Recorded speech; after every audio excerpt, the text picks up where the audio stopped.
દહીં વડા તો આપણે બધા બનાવતા હોઈએ, પણ ઘણી ગૃહિણીની એવી ફરિયાદ હોય કે વડા તળ્યા પછી બહારથી સોફ્ટ થાય છે પણ અંદરથી કડક અને કઠણ ગોળી જેવું થઈ જાય છે, અથવા પોચા બને ને તો ચાવવામાં રબર જેવા સ્ટીકી લાગે છે.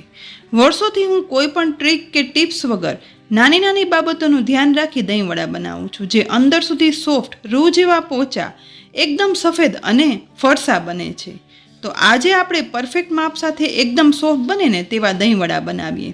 તેની સાથે જ રેસ્ટોરન્ટમાં દહીં વડામાં ઉમેરવામાં આવતો એક એવો મસાલો પણ બનાવીએ કે જે મસાલો ઉમેરવાથી દહીં વડામાં બીજા કોઈ અલગ મસાલાની જરૂર જ નહીં પડે અને બહાર જેવા સ્વાદિષ્ટ દહીં વડા ઘરમાં બનશે.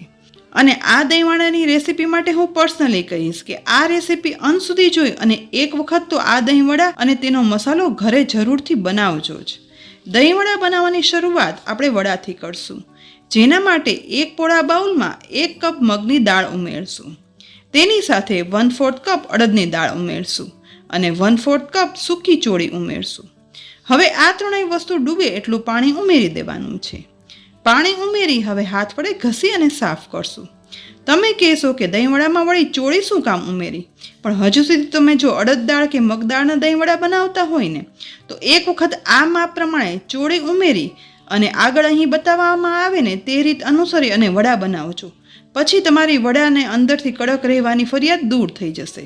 અહીં બધી દાળ બરાબર પાણીથી સાફ કરી એટલે હવે એ પાણી કાઢી લઈશું. હવે સાફ કરેલી દાળમાં ફરી દાળ ડૂબે ને તેટલું પાણી ઉમેરી દઈશું અને બાઉલને ઢાંકણ ઢાંકી અને 5 કલાક માટે આ દાળ પલળવા માટે રાખશું. અહીં દાળ પલળવાને 5 કલાક થઈ ગઈ છે, તો હવે બાઉલનું ઢાંકણ ખોલીશું. જુઓ, દાળ ચોળી પાણીમાં પલળી અને સાઈઝમાં મોટા થઈ ગયા છે. તો હવે બધું પીસી અને વડા માટેનું મિશ્રણ તૈયાર કરશું. તો કાણાવાળા ચમચા કે જારાની મદદથી પલાળેલી દાળ અને ચોરીને નિતારતા જઈશું અને મિક્સરના જારમાં ઉમેરતા જઈશું. કાણાવાળા ચમચા કે જારાથી આપણે પલાળેલી દાળ ચોળીને નિતારવાથી પલાળવામાં ઉમેરેલું વધારાનું પાણી છે ને તે નીતરી જશે, કારણ કે વડાનું મિશ્રણ આપણે પાણી ઉમેર્યા વગર જ પીસવાનું છે. જારમાં સમાઈને તેટલું મિશ્રણ ઉમેર્યા પછી જારનું ઢાંકણ ઢાંકી અને બધું પાણી ઉમેર્યા વગર પીસી લેવાનું છે. પીસ્યા પછી જારનું ઢાંકણ ખોલી અને મિશ્રણ હાથમાં લઈને જોશું. જુઓ, તેમાંથી એકદમ સ્મૂધ નહીં પણ થોડું કરકરું અને હાથ વડે વડું પાડી શકાય ને તેવી કન્સિસ્ટન્સીનું મિશ્રણ તૈયાર થઈ ગયું છે. તો આ મિશ્રણને એક પોળા બાઉલમાં કાઢી લઈશું. અહીં હવે બધી દાળ પીસાઈ અને બાઉલમાં મિશ્રણ કાઢી લીધું છે. તો આ વડાના મિશ્રણમાંથી તુરંત જ વડા નહીં બનાવીએ, પરંતુ વડાને એકદમ ફ્લફી અને અંદર સુધી પોચા કરવા માટે આપણે આ મિશ્રણને એક સાઈડ એક સરખું અને સતત મિક્સ કરશું, એટલે કે ફેટશું.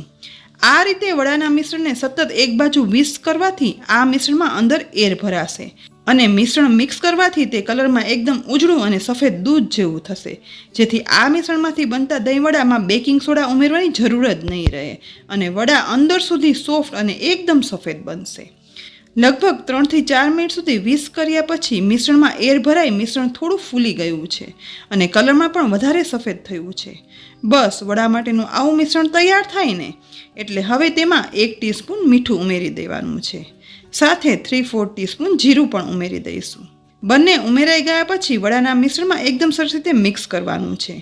અહીં જો દહીં વડામાં તમારે આદુ મરચાં પસંદ હોય ને તો તે પણ ઉમેરી શકાય છે. બસ, જીરું અને મીઠું મિશ્રણમાં મિક્સ થઈ ગયા છે, પણ આપણું વડાનું મિશ્રણ પરફેક્ટ બન્યું છે કે નહીં અને આ મિશ્રણમાંથી ફ્લફી અને પોચા દહીં વડા બનશે કે નહીં એ કેમ ખબર પડે? તો તેના માટે આપણે એક પાણી ભરેલો બાઉલ લઈશું. હવે બનાવેલું વડાનું મિશ્રણમાંથી થોડું મિશ્રણ હાથમાં લઈ તેને આ પાણીમાં ઉમેરશું. જુઓ, વડાનું મિશ્રણ છે ને તે પાણીમાં ઉમેરતા તે ડૂબી ના જતા પાણીમાં ઉપર તરે છે.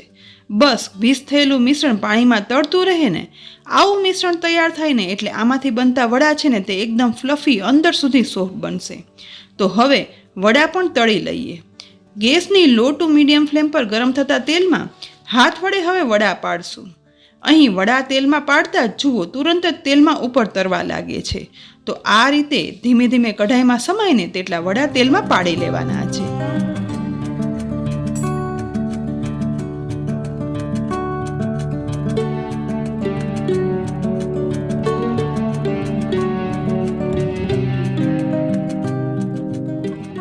બધા વડા પડી જાય ને એટલે હવે ગેસની મીડિયમ ટુ લો ફ્લેમ પર તળાવવા દેવાના છે. એક સાઈડ તળાતા લગભગ 1 મિનિટ જેવો વડાને સમય થઈ ગયો છે. તો હવે ધીરે ધીરે આ રીતે વડાની સાઈડ ચેન્જ કરશું અને વડાને હલાવતા જઈ વડાને તળવા દઈશું. આ સાઈડ પણ લગભગ 2 થી 3 મિનિટ સુધી તળાયા પછી હવે જુઓ વડા કલરમાં સરસ ઉજળા બન્યા છે અને આ વડાનો કલર પણ એકદમ આછા બદામી જેવો સરસ આવી ગયો છે.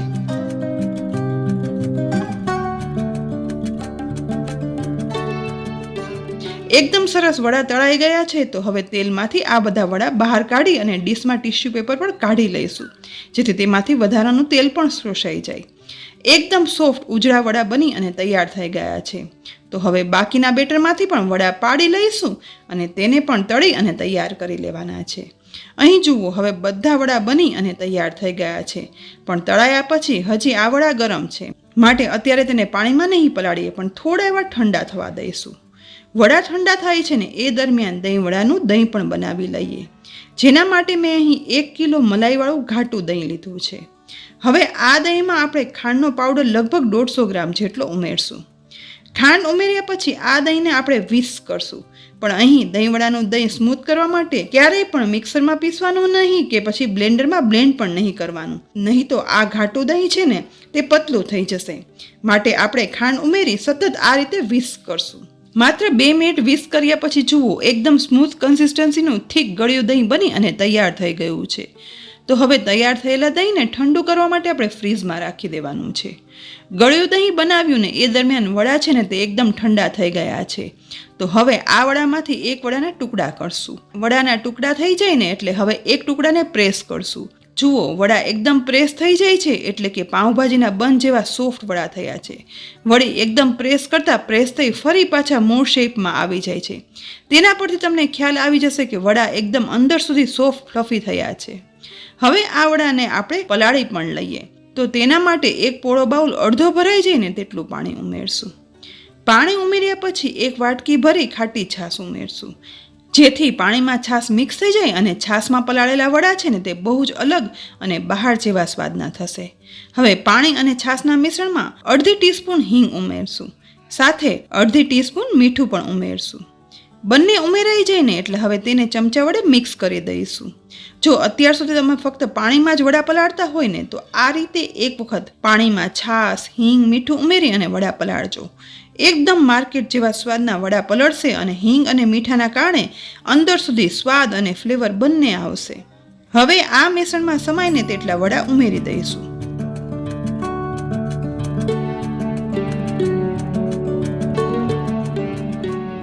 વડા બાઉલમાં ઉમેરાઈ જાય ને એટલે હવે ઢાંકણ ઢાંકી લગભગ 10 થી 15 મિનિટ વડાને પલળવા માટે રાખીશું.